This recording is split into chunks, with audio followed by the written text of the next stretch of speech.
안녕하세요. 피부과 전문의 김종욱입니다. 오늘은 퍼펙션사라는 데서 나온 이스라엘 회사인데 에너젯, 원래는 에어젠트라는 기계였습니다. 그래서 말씀드리겠는데 지금 이 기계는 업그레이드 버전인 에너젯의 울트라라는 건데 처음에 이 회사에서 10년 전에 나왔던 거는 에어젠트라는 기계였습니다. 에어젠트라고 얘보다 덩치가 거의 한 두세 배 더 큰 굉장히 큰 기계인데, 그때가 제가 기억하기로는 리먼 브라더스 사태가 벌어져 가지고 저도 사실 어떻게 피부과를 해야 되나 걱정할 때였는데, 하여튼 국내에 수입하는 회사에서 이 새로운 기계가 나왔다 그래서 어떻게 보면 약간 모험에 가까운 그런 어떤 투자를 했던 겁니다. 그래서 처음에는 가져왔을 때는 물질 도입기죠. 이제 인젝터의 의미로서 가져왔었는데, 가져와서 이게 인젝터의 속도가 되게 느렸어요. 1분에 한 4방, 5방? 너무 느린 거죠. 1분에 4, 5방 쏴가지고 얼굴 전체 한다는 거는 뭐 엄청 힘든 건데, 또 두 번째 문제는 핸드피스에 들어가는 노즐이라는 부분이 있는데, 그 노즐 부분이 엄청 잘 깨졌습니다. 그래서 4방은 고사하고 1분에 한 방도 쏘기 힘들 그런 상황이었고, 그 다음에 이걸 어디다 써야 되는지에 대한 어떤 그런 것도 확립되지 않은 그런 시기에 사고 나서 잘 깨지고 속도 느리고 막 엄청 힘들고, 무게도 이거보다 지금은 뭐 이렇게 가볍게 나와 있지만 그 당시에는 뭐 이게 한 1kg, 2kg 정도 무게를 이렇게 들고 쏴야 되는, 이렇게 걸치고 쏴야 되는 그런 형태로 되어 있었고, 핸드피스도 양손으로 잡아야 될 만큼 컸습니다. 그래서 국내에서 4개의 병원에서 사서 이걸 썼었는데, 거의 뭐 어떻게 써야 되는지 내 원장님들이랑 뭐 자주 만나서 얘기를 했습니다. 그리고 어떻게 하면은 이게 잘 들어갈 건가에 대한 게 일단 제일 큰 문제였기 때문에 어떻게 하면 잘 들어가나, 이것이 제일 먼저는 급선무였습니다. 어떻게 하면 물질 도입기로선 잘 집어넣고 잘 안 깨지게 할 건가, 그런 것 때문에 계속 이제 의문이 많았고, 되게 가볍고 공기총이라고 생각하면은 엄청 단순한 기계처럼 보이는데, 여기에는 상당히 많은 여러 가지 어떤 비밀들이 있습니다. 공기 압력을 이용해서 어떠한 물질을 밀어넣을 때 그 에너지를 전달하는, 운동 에너지를 전달하는 과정 중에서 그 운동 에너지를 소실을 어떻게 하면 줄일 것인가, 제일 큰 거는 되게 마찰 계수를 낮추는 거였거든요. 그러니까 쉽게 생각하면은 시린지 안에 들어가 있는 용액을 어떻게 하면은 마찰이 적게 해서 넣을 건가에 문제도 있고, 두 번째는 노즐 안에 차 있는 용액을 밀어 넣을 때 그 노즐 끝에 작은 구멍을 통해서 나가는데 그 마찰을 또 어떻게 줄일 것인가, 이게 사실 이 안의 핵심이었던 겁니다. 근데 그 당시에는 그것도 전혀 모르는 상태에서 그냥 막 마구잡이로 사실은 한 거죠. 제가 하도 안 되고 막 몇 날 며칠을 진짜 밤새우듯이 이렇게 남아서 어떻게 하면 잘 쏠까 이렇게 했습니다. 뭐 밤새운 건 거짓말이네요. 한 12시까지 했으니까.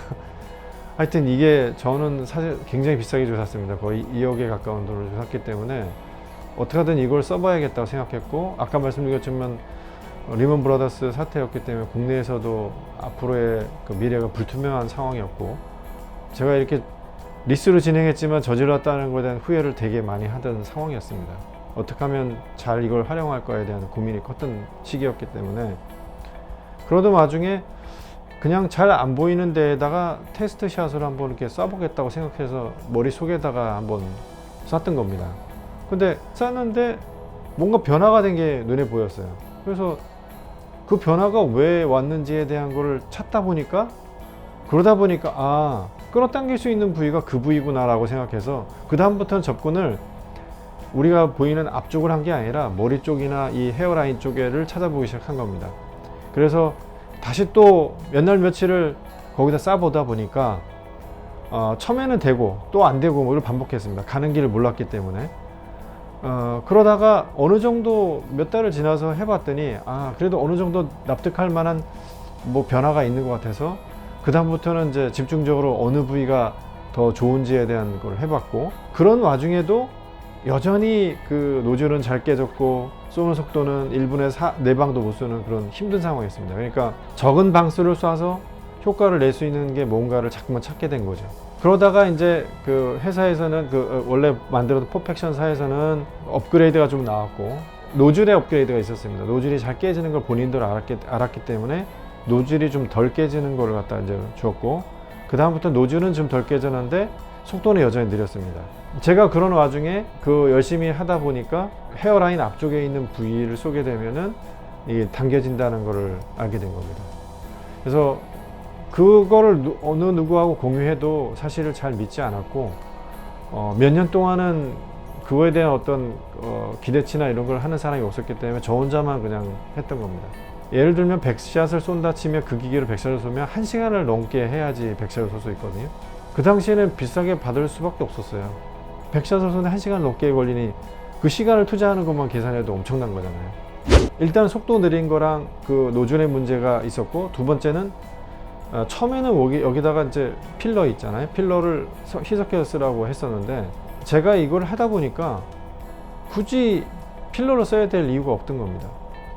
그 당시에는 필러가 들어간 다음에 필러가 채워져야 하는 어떤 그 물질 도입기의 의미였었는데, 해보니까 이게 공기압으로 밀어넣는 속도에 의해서 안에 있는 피부 조직에 손상을 주고, 그 손상을 준 거의 결과가 회복이 되면서 타이트닝이 생겨 리프팅이 된다는 걸 알게 된 거고, 그러면 물질의 덩어리만 있으면 되겠다 생각해서, 그럼 가장 저렴한 게 뭔가 이것저것 다 실험해 봤는데, 우리가 흔히 쓰는 그 포도당 용액 있죠. 50% 포도당 용액을 희석해서 넣어본 겁니다. 왜냐하면 포도당은 어디서나 쉽게 구할 수 있고 가격도 엄청 저렴하잖아요. 네? 그래서 포도당 용액을 연습을 해보기 시작한 겁니다. 그래서 포도당 용액으로 했을 때나 그 필러 용액을 희석해서 거나 큰 차이가 없었기 때문에 저는 그 다음부터는 그 포도당 용액을 희석해 쓰는 거를 전형적으로 쓰게 됐고, 회사에서는 사실은 원치 않았습니다. 왜냐하면 그 필러를 키트로 팔고 싶어 했기 때문에. 제가 이렇게 그런 방법이 있다고 알려주면 사실 회사는 좋아하지 않았겠죠. 하지만 이 기계 자체가 팔린 대수가 많지 않았기 때문에 결국은 그게 그 키트를 판다는 게 큰 의미가 없었던 거죠. 어차피 그 장비가 자체가 많이 팔리지 않았기 때문에.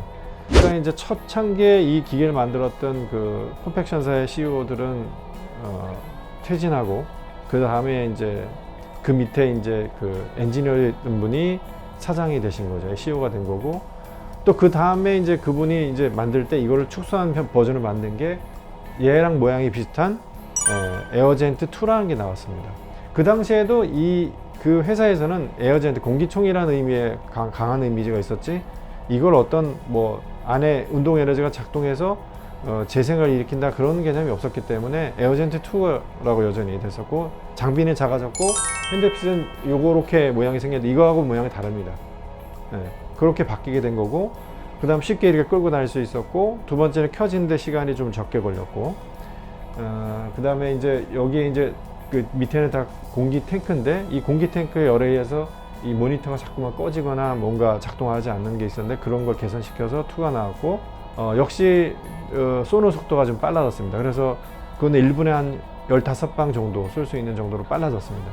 무게도 많이 가벼워졌고, 그래서 그 다음부터는 제가 하고 싶은 걸 마음대로 해볼 수 있었고, 그 다음에는 리프팅뿐만 아니라 흉터라든지 아니면은 이걸 사용해 가지고 어떤 부위에 단단해지게 될 수 있는 거나, 그 다음에 튼살이나 이걸 다 해봤는데, 그런데 효과적인 게 좀 어느 정도는 보였습니다. 하지만 마찬가지로 글로벌하게는 이 기계가 팔리지 않았기 때문에 CEO들이 이제 다시 또 퇴진하게 되고, 다른 사람들이 이제 또 올라오게 된 거예요. 그래서 퍼펙션사는 지금 계속 CEO가 바뀌는 상황이고, 제가 만난 CEO만 하나, 둘, 셋, 네 분째 만났었네요. 그때마다 저희 병원에 와서 항상 얘기했고, 저는 이거를 물질 도입기가 아니라 이런 어떤 공기총이지만 운동 에너지를 전달하는 그런 어떤 방식이라고 주장했던 거고, 그게 이제 어느 정도 받아들여져서 이름이 에너제트라고 바뀐 겁니다. 에너지를 사용하는, 제트 에너지를 사용하는 기계다라는 뜻으로 이제 에너젯이라는 이름이 바뀐 겁니다. 역시 이제 에너젯으로 바뀌어서 제가 국내에서 여러 군데 이제 이런 강의를 하고 다녔지만, 국내에서도 그렇게 큰 인기를 못 얻었고, 역시 이제 사장되는 그런 위기에 있었습니다. 그렇게 많은 대수를 팔지 못했기 때문에. 그러다가 이 회사에서는 적극적이지 않았겠고, 제가 가지고 있는 생각에 대한 어떤 차이가 있었기 때문에 거기서 이제 정체돼 있었는데, 국내 회사 유니오라는 데서는 이제 어떤 장비를 만들고 싶어 했기 때문에 제가 조금 거기에 아이디어를 제공한 겁니다. 그래서 그 회사에서는 에어젯이라는 걸 만들었습니다. 에어젯. 처음에는 아마 이 기계랑 거의 유사하게 만들고 싶어 했을 거고요. 제가 그쪽에 회사에 제안한 건 뭐냐면, 이거는 이 바디 자체가 중요한 게 아니다. 이건 뭐 탱크하고 이 뭐 컨트롤 보드는 뭐 어느 정도 비슷하면 되는데, 제일 중요한 거는 이 들어가는 그 공기가 전달되는 중간에 마찰 계수를 어떻게 하면 줄일 수 있는지에 대한 거를 그 회사가 많이 논의했고, 그러면서 이제 그게 개선되면서 효율적인 에너지를 얻을 수 있는 그 기계를 만들게 된 겁니다. 그런 와중에 이제 에어젯이 국내에서 이제 많이 팔리게 됐고, 퍼펙션사에서도 뭔가 개선이 계속 된 다음에 얘가 이제 에너젯, 그 다음에 나온 게 에너젯 2, 그 다음에 이게 마지막으로 에너젯 울트라는 게 나온 겁니다. 그래서 에너젯에서부터 에너젯 울트라까지 차이점은, 제일 큰 거는 속도가 빨라졌습니다. 그 다음에 핸드피스의 무게가 가벼워졌다는 거고, 이게 생각보다 이게 무게가 중요한 이유가, 이게 가벼운 것 같지만 이게 200~300g을 뭐 20분, 30분 들게 되면 여러분들이 아령을 한참 들고 있는 거랑 똑같은 운동입니다. 그러니까 한 사람 하고 나면 어깨가 아파가지고 진짜 그날 계속 어깨를 주물러야 될 정도로 아프거든요. 그러니까 노동 강도가 굉장히 높은 겁니다, 이게. 그래서 이 무게를 일단은 최소한으로 줄이게 됐고, 그 다음에 원래보다는 이 모양을 많이 개선한 겁니다. 크게 개선된 거는 이 충전하는 부위랑, 그 다음에 에너지가 전달되는 이 몸체 부위랑 충전물을 채우는 이 부위가 약간 분리되어 있잖아요, 옆으로. 그게 무슨 말이냐면, 아까 말한 것처럼 반동에 의해서 부딪히게 되면 여기 같은 축 안에 있게 되면 얘가 영향을 받게 됩니다, 이 안쪽이. 그래서 그거를 옆으로 뺀 거라고 생각하시면 되고, 그 옆으로 빼서 편안하게 이렇게 좀 충전물을 채울 수 있는 그런 걸 한 거고, 에너젯 울트라가 이제 국내에서도 판매하는 회사가 바뀌게 됐고, 모 회사에서 모 회사로 넘어가는데, 이게 사실은 그냥 단순하게 이 기계를 갖다 판매하고 쓰세요라고 한다고 될 문제가 아니거든요. 이게 뭔가 교육도 필요하고 그거에 대한 믿음이 있어야 쓸 수 있는 기계다 보니까 사실은 쉽지 않은 기계로 됐고, 그 와중에 저는 이제 유니온사랑 어떤 여러 가지 이제 강의 계획이 있어서 제 기억에는 한 몇백 번을 강의를 돌아다니면서 한 겁니다. 그래서 지금 현재는 이 에너젯 울트라보다는 에어젯 2가 더 많이 팔려 있는 상황이죠, 국내에서는. 그렇게 돼서 이제 사실 유니온이라는 회사가 그렇게 큰 회사도 아니고, 그 다음에 이런 어떤 공기총에 대한 개념이 없었던 회사지만은 어쨌든 서로 도움으로 인해서 에어젯이 이제 흥행하게 된 거고, 제가 알기로는 지금 뭐 국내에 합쳐서 1000대 정도를 파는 걸로 알고 있습니다. 예. 아직까지도 발전할 수 있는 여지가 되게 많은데, 그냥 단순히 그냥 공기총이고 그냥 뭐 조금 일부에 쓸 수 있다라고 생각할 수 있는, 그렇게 볼 수 있는 여지가 많지만, 이 우리가 몸에 생각할 때 EBD라고 하면 얘는 운동 에너지를 사용하지만, 우리가 운동 에너지가 결국 몸에 들어가면 열 에너지나 이런 걸로 바뀔 수 있는 거고요. 그 다음에 결국은 몸 안에 조직에 어떤 손상을 준다는 거는 레이저든 아니면 초음파든 그 다음에 뭐 RF든 다 마찬가지거든요. 손상을 주는 형태가 뭐냐의 차이점인 것 뿐이지, 손상을 주고 난 다음에 회복되는 과정은 유사할 거라고 보시면 됩니다. 우리가 이제 EBD라는 그런 기계들은, 그러니까 에너지 베이스 디바이스들은 사실 제일 문제가 표면입니다. 표피를 어떻게 하면은 통과해서, 안전하게 통과해서 저 밑에 에너지를 전달할 건데, 얘는 작은 구멍을 내고 그걸 통해 들어간 에너지가 저 깊은 데 주로 치우치게 되는 겁니다. 레이저는 그러기 쉽지 않거든요. 레이저는 대개 표면이나 그 위쪽에 다 거의 몰리게 되고 열 에너지를 받게 되면서 깊은 층으로 못 들어가는 경향이 많은데, 얘는 안에는 그 위 표면은 굉장히 작은 구멍을 뚫고 그게 안으로 깊숙이 전달될 수 있는 형태이기 때문에 저 아래쪽에 에너지를 많이 전달하고 싶은 치료를 요하는, 대표적으로 리프팅이나 뭐 타이트닝 같은 거겠죠. 그런데 굉장히 장점이 있는 그런 기계가 됩니다. 또 한편으로는 현재 나오진 않았지만, 이거를 노즐이나 이런 걸 개선하면 얘도 표면에 대한 치료를 충분히 할 수 있습니다. 근데 그것까지는 아직 진행이 안 되고 있어요. 왜 그러냐면, 그러려면 뭔가 시뮬레이션에서 노즐의 사이즈나 구멍이나 그 다음에 그 노즐 그 통의 크기나 길이나 이런 걸 뭔가 만들어야 되는데, 그게 아직 진행되고 있지 않은 게 참 아쉬운 겁니다. 단순한 공기총이 아니라 얘가 할 수 있는 영역은 굉장히 많습니다.